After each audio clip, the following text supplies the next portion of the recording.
যে আমরা যে পর্যায়ে আছি এই পর্যায়ে আসতে হলে আমাদের কিছু সেলফলেস কাজ করতে হবে এবং we need to realize and understand the difference of opinion has to come to a point so that it does not come as a matter of rivalry. নাহলে বাংলাদেশ সামনে এগোতে পারবে না, গণতন্ত্র এগোবে না, যে কোনো কিছুতেই আপনার ওই টলারেন্স থাকতে হবে।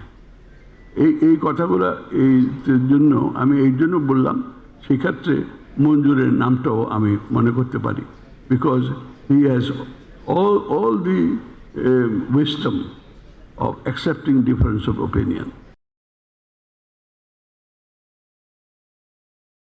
মঞ্জুর আলী সাহেব আমাদের বয়স্ক বাট অত্যন্ত সোবার অ্যান্ড ভেরি ওয়েল এসে আমি বলি উনি খুব ভালো ম্যানেজার ছিলেন, ব্যবস্থাপনা অ্যাডমিনিস্ট্রেশনে সুন্দর করে কথা বলেন।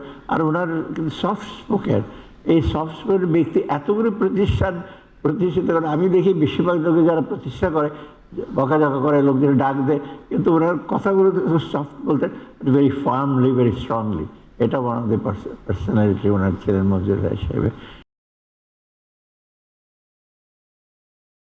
আমাদের আব্বা আমাদেরকে শেষ উনি চলে যাওয়ার সেই সকালে বলে গেছেন যে সব কিছুর আগে দেশ, বাংলাদেশ প্রথম।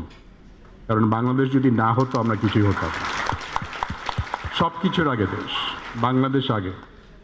দ্বিতীয় কথা যেটা নৈতিকতার কথাটা, এই তিনজনের আমরা আজকে যে উদাহরণটা দেখলাম, এই নৈতিকতাটা ধরে রাখার জন্য ওরা হয়তোবা অনেক কিছু বিসর্জন দিয়েছেন, হয়তোবা অনেক কিছু হারিয়েছেন, কিন্তু কোনোদিন এটা চিন্তা করেননি। ওনাদের জন্য এইটা ছিল সবচেয়ে বড়। এবং তৃতীয়টা হচ্ছে মেধা। ওনারা নিজেদের মেধায় সব কিছু করেছেন, কেউ ওনাদেরকে একটু করে দেননি।